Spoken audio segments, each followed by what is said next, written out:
양당 선거연대는 가능할까요? 그 합당은 또 가능할까요? 어떻게 보십니까? 뭐 선거연대라는 것은 뭐 늘상 선거가 있을 때 네. 나오는 하나의 전략적 접근법 아니겠습니까? 근데 그럴 문제는 필요가 있을까요? 그 이전에 제 이것부터 말이 한번 그 말입니다. 여쭤보겠습니다. 예, 예. 선거 전략이라는 게 이기기 위한 전략을 써야지 패배하기 위한 전략은 전략이 아니지 않습니까? 네. 그래서 만약에 지방선거 압승과 대승을 통해서 이재명 정부 성공을 위해서 지금 얼마나 중요한 시점이며 거기다가 국민의힘을 제로로 만들고 국민의힘을 종말시키기 위해서는 저도 2년 전부터 제가 책으로 주장했던 보수의 종말이 지금 어느 때보다 필요한 시점 아니겠습니까? 그렇죠. 예. 그렇다라고 한다면은 보수의 종말을 이루기 위한 선거를 통한 국민의힘을 청산시키는 그런 작업 속에서 이 이기기 위한 선거 전략을 반드시 써야 되는데 조국 혁신당과의 선거 연대는 저는 뭐 필요성이 전혀 없다고 보는 것이 네.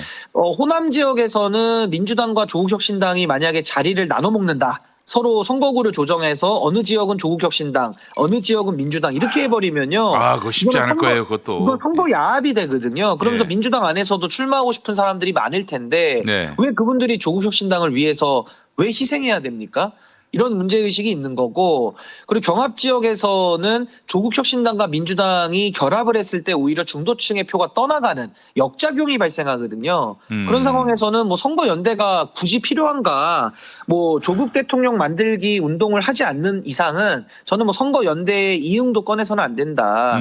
지금 이재명 정부는 미래로 나아가고 중도 보수 확장을 통해서 국민들과 함께 가면서 국민주권 정부의 성공을 위해서 뛰고 있는데 네. 그 흐름과 역행하는 쪽으로는 연대가 무의미하다, 불필요하다. 저는 네. 그렇게 봅니다. 예, 알겠습니다. 당장 호남에서의 공천을 두고 그 단일 후보 공천을 두고 합의점을 이룰 수가 없을 거예요. 예. 아니 게다가 그리고 또 조국혁신당이 문제가 뭐냐면요. 최근에도 그 조국 대표는 자강론을 이야기를 합니다.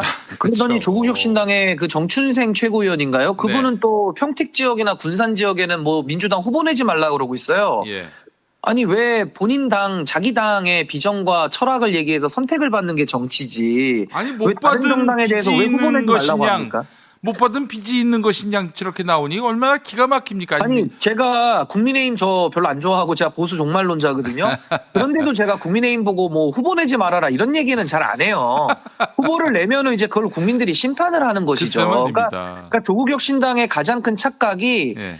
본인들이 국민들보다 더 위에 있다고 생각을 하는 겁니다. 글쎄 국민들을 말입니다. 가르치려고 그러고 예. 국민들보다 본인들이 우위에 있다라는 생각 속에서 네. 마치 국민들한테 그 돈 받으러 다니는 채권자형 정치를 하거든요. 예. 그러니까 저는 문재인 대통령은 조국 대표에게 마음에 빚이 있다고 했기 때문에 예. 조국 대표가 채권자가 맞아요. 예. 근데 그 채무자가 문재인 대통령이지 국민들은 아니거든요. 맞아요. 그러니까 저는 더 이상 예. 채권자형의 정치 대접받으려고 하고 뭘 자꾸 해달라라고 하는 이런 해조식의 정치를 이제는 조국혁신당 좀 스스로 극복해야 될 시점이 좀 많이 지난 거 아닌가. 아니 전 이번에 뭐 민주당에 대해서 후보 내지 말라는 식으로 얘기하는 접근법은 이건 너무 잘못된 접근법 아니냐. 우리 그렇게 봅니다. 문재인 대통령이 조국 대표에게 그 채무가 있다면은 입당하세요. 그리고 아니, 거기 빚이 있다고 했습니다. 그거는 여러 차례 문재인 이- 대통령이. 입당을 예. 해서 선거운동 하세요.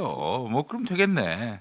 예. 정말 참. 근데 저나 뭐 이재명 대통령 같은 경우는 우리 보통 통상적으로 정치하는 사람들은 국민들에게 늘 빚진 마음으로 봉사자로서 역할을 하거든요. 네. 그러니까 국민을 위해서 국민들께 빚진 마음으로 정치인들이 전체 국민을 위해서 일을 해야지 예. 어떤 특정 개인을 위해서 빚 갚는다? 그거 사적인 친분을 전제한 정치 아닙니까? 그러니까 공적인 거를 사유화해가지고 본인 빚 갚는데 공적인 역할과 권한을 사용한다라는 것 자체가 저는 정치의 사유화다. 전 그렇게 봅니다. 그 굉장히 중요한 말씀하셨는데 이게 많은 분들의 지지를 이 공적 행위로 보지 않고 내가 사유화해도 되는 그런 사적인 어떤 그 재산으로 여기는 이런 정치인들이 많아요. 아니 그래서 그게 친목질이라고 요즘 보통 친목질, 부르는데 예. 아니 박지원 의원도 어제 방송에 나오셔가지고 네.